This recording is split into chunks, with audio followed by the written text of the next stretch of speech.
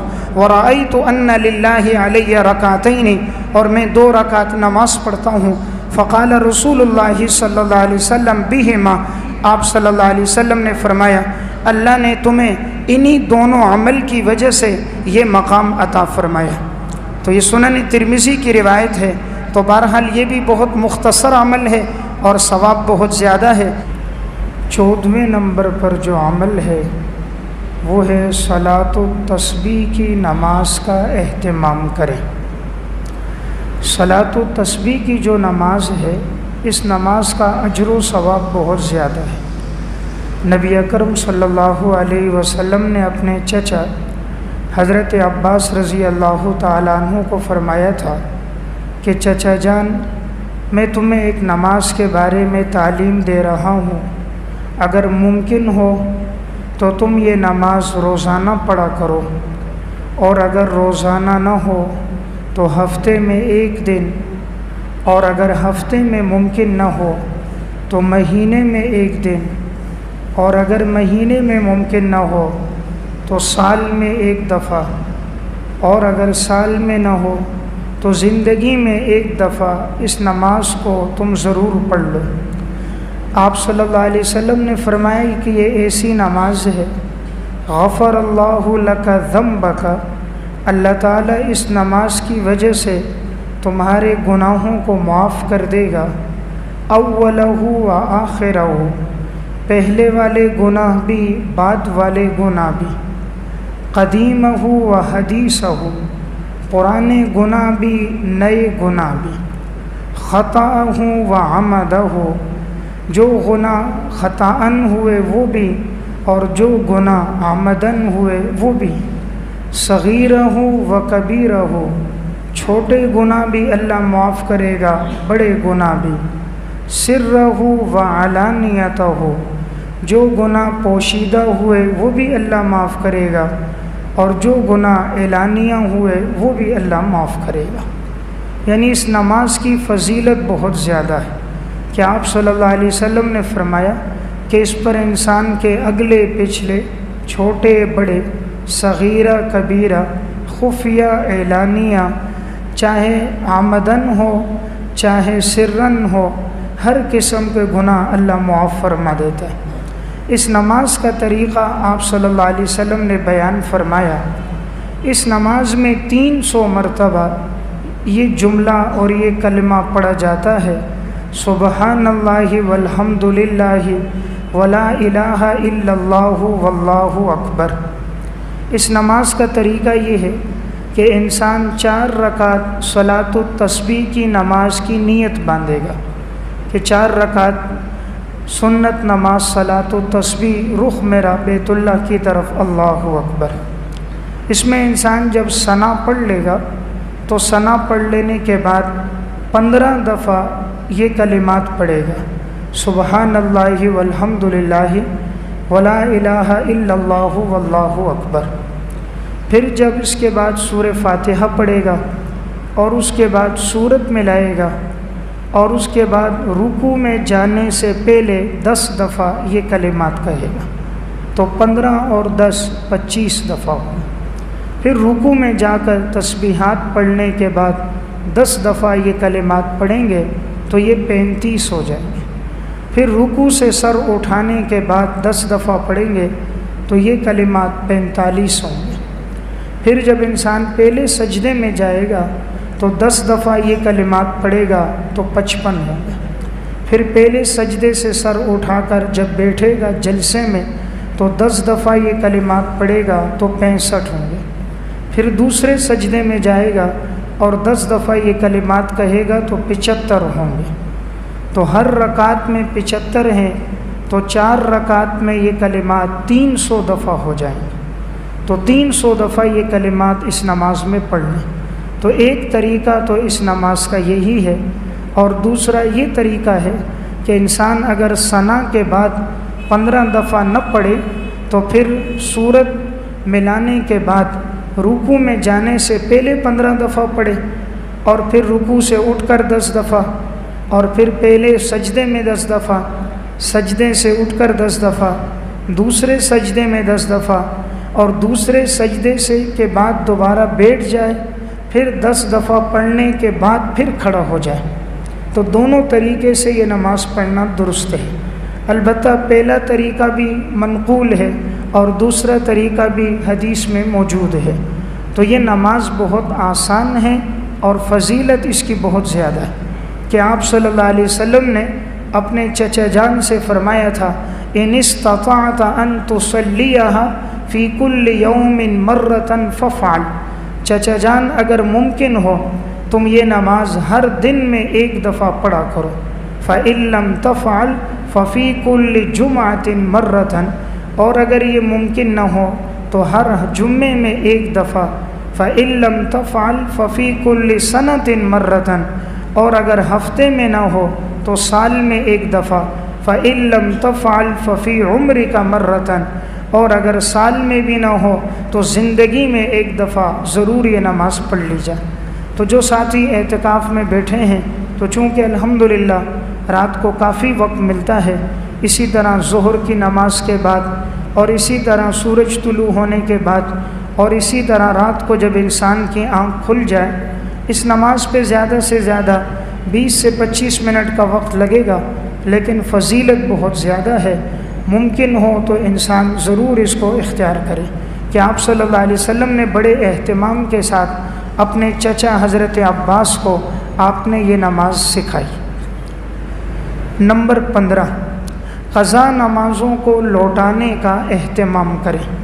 انسان سے زندگی میں بہت سی نمازیں چھوٹ جاتی ہیں۔ بالغ ہونے کے بعد چونکہ انسان پر نماز فرض ہو جاتی ہے، اور اگر کوئی نماز انسان سے چھوٹ جائے تو جب تک اس نماز کی قضا نہیں کرے گا تو وہ معاف نہیں ہوگی۔ تاخیر سے پڑھنے کی وجہ سے جو جماعت سے نماز نہیں پڑھی اس کا گناہ تو ہوگا، لیکن اس نماز کا قضا کرنا ضروری ہے۔ بعض لوگ نمازیں قضا نہیں کرتے، زندگی میں 5-6 سال نماز نہیں پڑھی، بعد میں نماز پہ لگے، تو نماز اگر نہیں پڑھی تو یہ معاف نہیں ہوگی۔ اس نماز کا طریقہ یہی ہے کہ اسے لوٹایا جائے۔ اب بعض ساتھی سوال کرتے ہیں کہ کیسے پتہ چلے گا ہم سے کتنی نمازیں چھوٹی ہیں اور ہم ان نمازوں کو کیسے ادا کریں گے؟ اس کا طریقہ یہ ہے کہ 15 سال کی عمر کے بعد چونکہ انسان پہ نماز لازم ہو جاتی ہے، اب ہر آدمی کو معلوم ہوتا ہے کہ کس عمر سے اس نے نماز کا باقاعدہ اہتمام کیا۔ مثلاً اگر ایک آدمی نے 25 سال کے بعد باقاعدہ اہتمام کیا ہے تو تقریباً 10 سال کی نمازیں اس سے رہ گئی۔ اب اس کے لیے ایک ڈائری انسان خرید لے اور اس میں پورے 30 دنوں کے ایام لکھ لے۔ مثلاً جنوری میں 1 جنوری، 2 جنوری، 3 جنوری، تو 5 نمازوں کو لکھ دیا جائے، فجر، ظہر، عصر، مغرب، عشاء۔ آسانی ہو تو ہر نماز کے ساتھ انسان ایک نماز قضا کرتا رہے۔ مثلاً فجر کی نماز ہے تو فرضوں سے پہلے 2 رکعت پڑھ لی، یا فرضوں کے بعد پڑھیں تب بھی قضا نماز فجر کے فرض کے بعد اور عصر کے فرض کے بعد بھی جائز ہے۔ تو جب ایک نماز پڑھ لی تو انسان وہاں نشان لگا لے کہ جنوری کے 1 تاریخ کے میں نے فجر کی نماز ادا کر دی، 2016 کی، 15 سال قبل۔ پھر ظہر کی نماز پڑھ لے تو نشان لگا دے، عصر میں نشان لگا دے، تو اس طرح 1 دن کی نماز ہو گئی۔ پھر دوسرے دن نیت کرے کہ 10 سال قبل، تو مثلاً اگر 2021 چل رہا ہے تو 10 سال قبل 2011، تو 2011 میں جنوری 2 تاریخ کی فجر کی نماز کی قضا، ظہر کی نماز کی قضا، اس طرح نشان لگاتا رہے۔ بظاہر یہ تھوڑا مشکل تو نظر آ رہا ہے، لیکن اس کے اندر آسانی یہ ہے کہ انسان کی تمام نمازوں کی قضا ہو جائے گی۔ اگر کوئی آدمی ویسے کھڑے ہو کر کہہ دے 2 رکعت نماز قضا، تو جب اس نے متعین نہیں کیا کہ یہ کون سے دن کی نماز قضا کر رہا ہے تو وہ نماز کیسے ادا ہوگی؟ نماز کے لیے شرط ہے انسان اگر وقتیہ نماز بھی پڑھ رہا ہو تب بھی ضروری ہوتا ہے اس وقت کی نماز اور امام کے پیچھے کی اقتداء کرنا ضروری ہے۔ اسی طرح اگر قضا ہے تو وہ کس دن کی نماز کی قضا کر رہا ہے۔ تو جب تک اس دن کو متعین نہیں کرے گا، اس کی تاریخ کو متعین نہیں کرے گا، تو نماز کی قضا کیسے ہوگی؟ اس لیے جن سے نمازیں چھوٹی ہوں ان ایام میں عموماً اعتکاف کے ساتھیوں کو کافی وقت ملتا ہے، اس طرح دیگر حضرات کو بھی، تو ہم کوشش کریں اپنی قضا نمازوں کو لوٹانے کا اہتمام کریں۔ نبی اکرم صلی اللہ علیہ وسلم نے بھی ارشاد فرمایا، من نام عن صلاۃ او نسیھا فلیصلھا فإن ذلک وقتھا، جس انسان سے نماز بھول جائے یا جو سو جائے، جیسے اس کو یاد آئے وہ نماز کو پڑھ لے، وہی اس نماز کے لیے وقت ہے۔ نمبر 16، نوافل کا اہتمام کریں۔ جتنا ہو سکے انسان کو وقت ملے تو انسان کوشش کرے نفل نماز زیادہ سے زیادہ پڑھے۔ حدیث میں بھی آتا ہے، رسول اللہ صلی اللہ علیہ وسلم نے ارشاد فرمایا، ان اول ما یحاسب به العبد یوم القیامۃ من عملہ صلاۃہ، انسان کے اعمال میں سب سے پہلے جس چیز کا حساب ہوگا قیامت کے دن وہ انسان کی نماز ہے۔ فإن صلحت فقد افلح وانجح، اگر نماز مکمل ہوئی تو یہ شخص کامیاب ہو جائے گا، کامران ہو جائے گا۔ وإن فسدت فقد خاب وخسر، اور اگر نماز اس کی ناقص ہوئی تو یہ شخص گھاٹے میں پڑ جائے گا، نقصان میں پڑ جائے گا۔ آپ نے فرمایا فإن انتقص من فریضتہ شیء، اگر کسی انسان کی فرض نماز میں کچھ کمی ہوگی، قال الرب تبارک و تعالی، اللہ تبارک و تعالی فرمائیں گے، انظروا هل لعبدی من تطوع، دیکھو کیا میرے اس بندے کی نفلی نمازیں ہیں، فیکمل بہا من تقص من الفریضہ، تو نفلی نمازوں کے ذریعے اس کے فرض نماز میں جو کمی ہوگی اسے مکمل کر دیا جائے گا۔ ثم یکون سائر عملہ علی ذلک، پھر اسی طرح اس کے دیگر اعمال بھی ہوں گے۔ تو اس حدیث سے معلوم ہوا سب سے پہلے حساب انسان سے نماز کے بارے میں ہے، اور اگر نماز میں کمی ہوگی تو اللہ رب العزت فرمائیں گے اس کے نوافل کو دیکھو، اگر نوافل ہوں گے تو فرض کی تکمیل ہوگی۔ اس لیے انسان کوشش کرے فرض نماز کے ساتھ ساتھ نوافل کا بھی اہتمام کرے۔ فرض نماز تو اللہ نے ہم پر لازم کی ہے، وہ تو ہم نے ویسے بھی پڑھنی ہے، اس لیے کہ وہ ہم پر لازم ہے۔ اللہ کا جو قرب ہمیں ملے گا وہ ہمیں نفل نمازوں کے ذریعے سے ملے گا۔ اس کی مثال اس طرح ہے، انسان کسی کو نوکری پہ رکھتا ہے، مزدوری پہ رکھتا ہے، اسے ٹائم بتاتا ہے تم نے 8 بجے سے لے کر 5 بجے تک نوکری کرنی، اب 5 بجے تک اس کا وقت طے ہے، جب وہ نوکری کرتا ہے اسے مزدوری ملتی ہے۔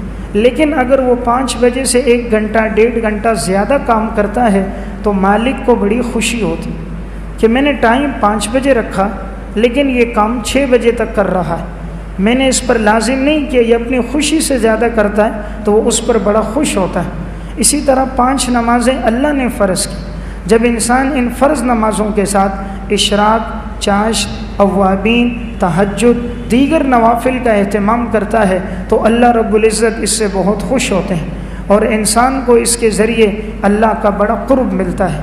حدیث میں آتا ہے نبی اکرم صلی اللہ علیہ وسلم نے ارشاد فرمایا، اللہ رب العزت فرماتے ہیں ما یلیق بشانہ، جب کوئی بندہ میرے قریب ہوتا ہے تو اللہ بھی اس کے قریب ہوتے ہیں۔ فرمایا کہ اگر کوئی چل کر آتا ہے تو اللہ تعالیٰ اس کی طرف دوڑ کر جاتے ہیں۔ فرمایا کہ اگر کوئی 1 گز آگے آتا ہے تو اللہ رب العزت 1 باع اس کی طرف قریب ہوتے ہیں۔ فرمایا کہ اگر وہ شخص میری طرف 1 باع آگے آتا ہے تو 2 ہاتھوں کے درمیان جتنا فاصلہ ہے اتنا اللہ رب العزت اس کے قریب ہوتے ہیں۔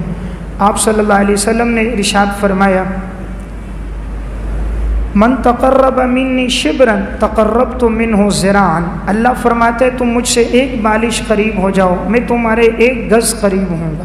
ومن تقرب منی ذراعا تقربت منہ باعا، تم 1 گز قریب ہوگے میں دونوں ہاتھوں کے پھیلانے کے برابر کی جگہ میں تمہارے قریب ہوں گا۔ ومن اتانی یمشی اتیتو ہرولۃ، تم میری طرف چل کر آؤ گے تو میری رحمت تمہاری طرف دوڑ کر جائے گی۔ ومن لقینی بقراب الارض خطیئۃ، جو مجھ سے ملے اس حال میں کہ زمین کے برابر اس کے گناہ ہوں لیکن لا یشرک بی شیئا لقیتہ بمثلھا مغفرۃ، اگر وہ میرے ساتھ کسی کو شریک نہیں ٹھہراتا تو اللہ فرماتے ہیں اس کے برابر میرے لیے اس کے ہاں بخشش کا سامان ہوگا۔ تو اللہ تعالیٰ نوافل کے ذریعے انسان کے بڑے قریب ہوتے ہیں۔ آپ صلی اللہ علیہ وسلم نے ایک بڑی عجیب بات بیان فرمائی۔ آپ نے فرمایا کہ اللہ رب العزت فرماتے ہیں وَمَا تَقَرَّبَ إِلَيَّ عَبْدِي بِشَيْءٍ أَحَبَّ إِلَيَّ مِمَّا افْتَرَضْتُ عَلَيْهِ، سب سے زیادہ بندہ جو میرے قریب ہوتا ہے وہ فرض نمازوں کے ذریعے قریب ہوتا ہے۔ وَمَا يَزَالُ عَبْدِي يَتَقَرَّبُ إِلَيَّ بِالنَّوَافِلِ، اور جب میرا بندہ نفل نمازوں کا اہتمام کرتا ہے تو وہ میرے اتنے قریب ہو جاتا ہے حتیٰ احببتہ، اب میں اپنے اس بندے سے محبت کرتا ہوں۔ اللہ تعالیٰ فرماتا ہے جب میرا بندہ نفل پڑھتا ہے تو میں اپنے اس بندے سے محبت کرتا ہوں۔ فَإِذَا أَحْبَبْتُهُ، اور جب میں اپنے بندے سے محبت کرنا شروع کر دوں كُنْتُ سَمْعَهُ الَّذِي يَسْمَعُ بِهِ، تو میں اس کے کان بن جاتا ہوں جس سے وہ سنتا ہے۔ وَبَصَرَهُ الَّذِي يُبْصِرُ بِهِ، میں اس کی آنکھ بن جاتا ہوں جس سے وہ دیکھتا ہے۔ وَيَدَهُ الَّتِي يَبْطِشُ بِهَا، میں اس کا ہاتھ بن جاتا ہوں جس کے ساتھ وہ پکڑتا ہے۔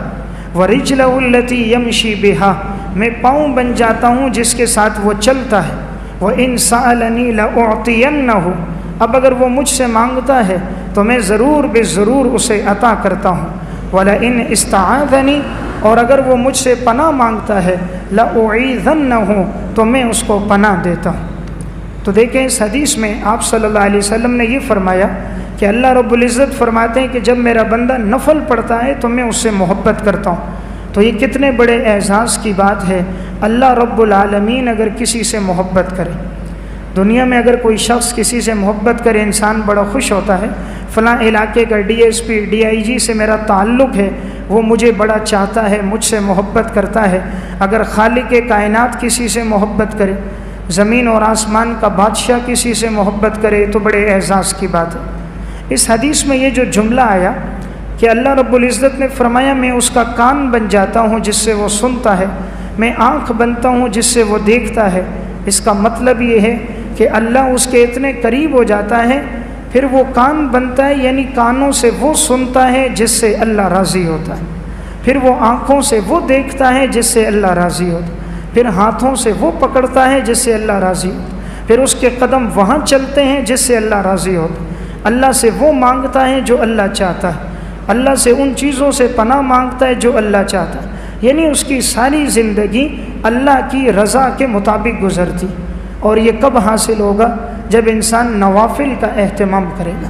اس لیے انسان کوشش کرے جب بھی وقت ملے اسے مسجد آئے تو نفل نماز وہ زیادہ سے زیادہ پڑھے۔ نمبر 17، درود شریف کا اہتمام کرے۔ جتنا انسان کو وقت ملے انسان کثرت کے ساتھ نبی اکرم صلی اللہ علیہ وسلم کی ذات اقدس پر درود پڑھے۔ تمام اعمال میں درود شریف ایک ایسا عمل ہے جو اللہ کے ہاں بہت زیادہ قبول ہے، کبھی رد نہیں ہوتا۔ اسی لیے علماء نے ایک بات لکھی ہے کہ اگر کوئی انسان دعا کے شروع میں، دعا کے آخر میں درود پڑھ لے تو درود اللہ کے ہاں ضرور قبول ہوتا ہے۔ تو جب اول اور آخر اللہ کے ہاں قبول ہوگا تو درمیان میں جو دعا ہوگی تو اللہ کی رحمت سے بعید ہے کہ اللہ اس کو رد کر دے، اللہ اسے بھی قبول فرماتے ہیں۔ آپ صلی اللہ علیہ وسلم کے ہم سب پر بہت بڑے احسانات ہیں کہ حضور کے واسطے سے ہمیں یہ دین اسلام ملا، حضور کے واسطے سے ہمیں قرآن ملا، حضور کے ذریعے ہم جہنم سے محفوظ ہوئے، ہمیں ایمان کی دولت ملی۔ تو اتنے احسانات کا تقاضا یہ ہے جب بھی آپ کا نام نامی اور اسم گرامی آئے تو صلی اللہ علیہ وسلم پڑھنا چاہیے۔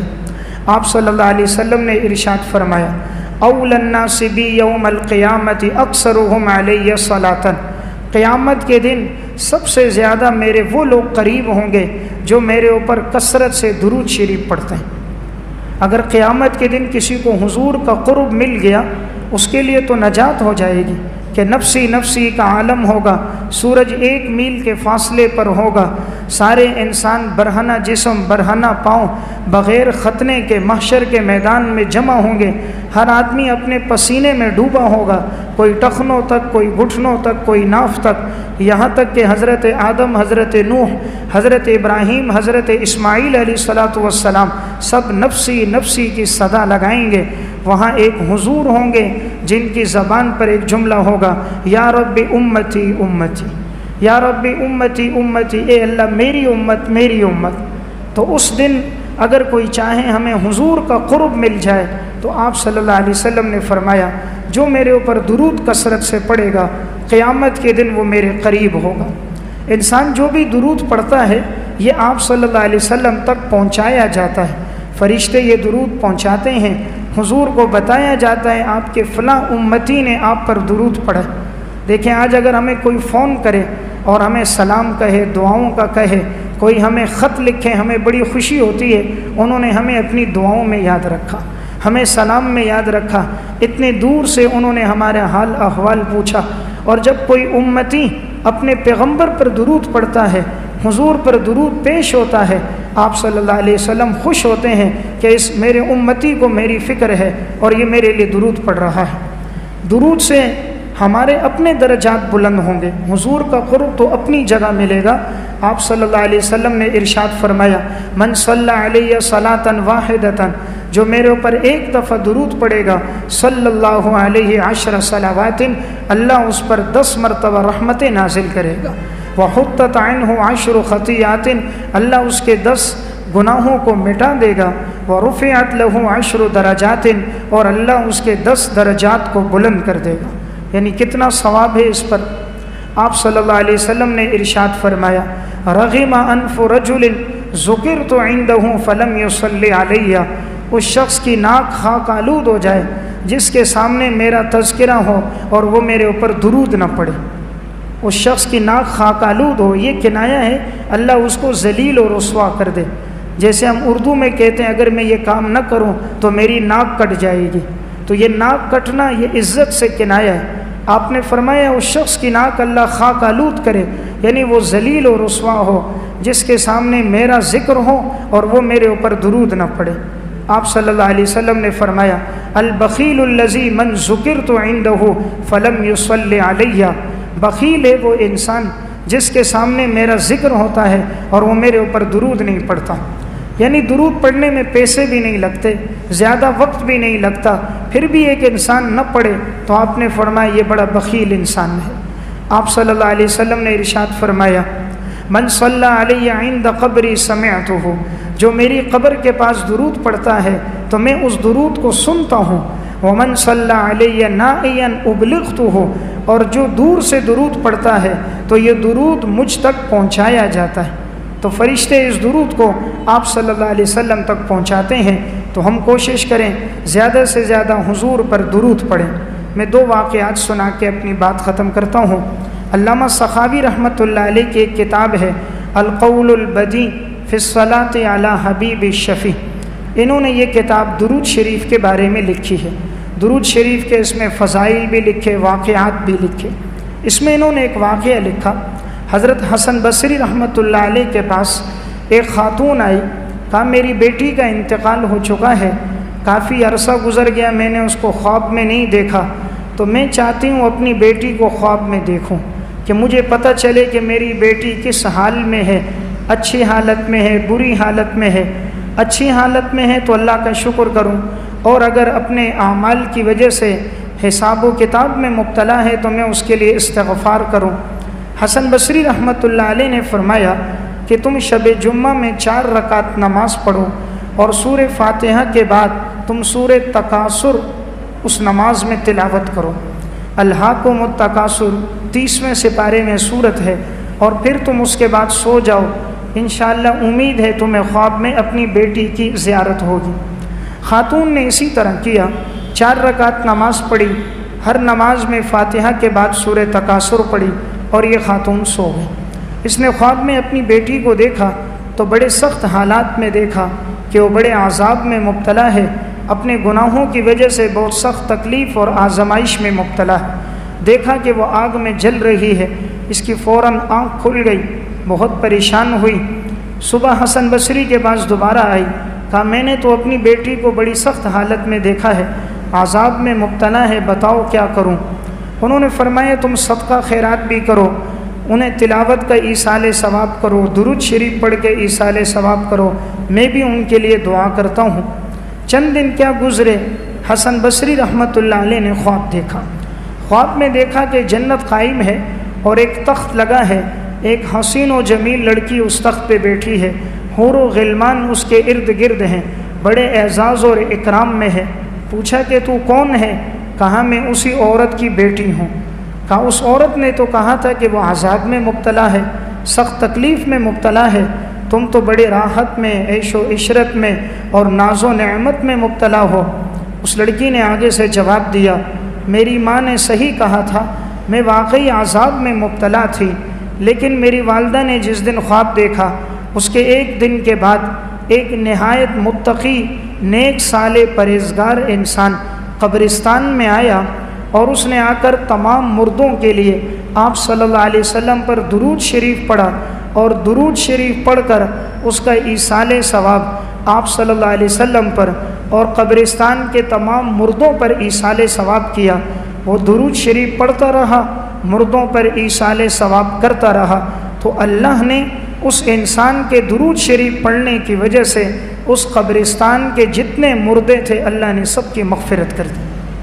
کہاں انہی مردوں میں ایک میں بھی ہوں کہ آج اللہ نے مجھے یہ اعزاز و اکرام جو دیا یہ اس نیک صالح انسان کے درود شریف کی وجہ سے۔ اس لیے ہم اہتمام کریں، اپنے والدین کے ایصال ثواب میں بھی درود شریف پڑھا کریں، جو دنیا سے جا چکے ہیں ان کے لیے بھی، اپنی ذات کے لیے بھی پڑھیں۔ اسی میں علامہ سخاوی نے ایک اور واقعہ لکھا، حضرت سفیان ثوری رحمۃ اللہ علیہ حج پہ جا رہے تھے، انہوں نے دیکھا ایک نوجوان ہے، وہ جب بھی قدم رکھتا ہے تو پڑھتا ہے اللہم صلی علی محمد وعلی آل محمد، پھر قدم رکھتا ہے پھر پڑھتا ہے اللہم صلی علی آل محمد وعلی آل محمد، ہر قدم پر حضور پر درود شریف پڑھتا ہے، ہر قدم پر حضور پر درود شریف پڑھتا ہے۔ انہیں بڑی خوشی ہوئی، نوجوان ہیں اور اتنا درود کا اہتمام۔ پوچھا کہ بیٹا اتنا کثرت سے درود پڑھتے ہو، کوئی خاص وجہ؟ اس نے اپنا واقعہ سنایا، کہا کہ آج سے چند سال قبل میں حج کے لیے گیا، میری والدہ میرے ساتھ تھی، جیسے ہم حرم میں پہنچے اللہ کا کرنا میری والدہ پر بیماری آ گئی اور میری والدہ کا چہرہ سیاہ ہو گیا اور میری والدہ گر گئی، ان کا پیٹ پھول گیا، چلنا پھرنا ان کے لیے مشکل ہو گیا، معذور ہو گئیں، اپاہج ہو گئیں۔ تو میں اللہ کے سامنے رویا کہ یا اللہ اب تو حج کے ایام بالکل قریب ہیں، والدہ بھی حج نہیں کر سکے گی تو میں بھی نہیں کر سکوں گا، اے اللہ تو ہم پہ رحم فرما۔ تو میں نے درود شریف پڑھنا شروع کر دیا۔ کہتے ہیں والدہ حرم میں لیٹی ہوئی ہیں، اوپر میں نے چادر ڈالی ہے، میں درود شریف پڑھ رہا ہوں کثرت کے ساتھ، پڑھتے رہے۔ اچانک ان کو غنودگی آ گئی، تو خواب میں کیا دیکھا؟ نبی اکرم صلی اللہ علیہ وسلم کی زیارت ہو۔ آپ صلی اللہ علیہ وسلم نے فرمایا تم کیوں پریشان ہو؟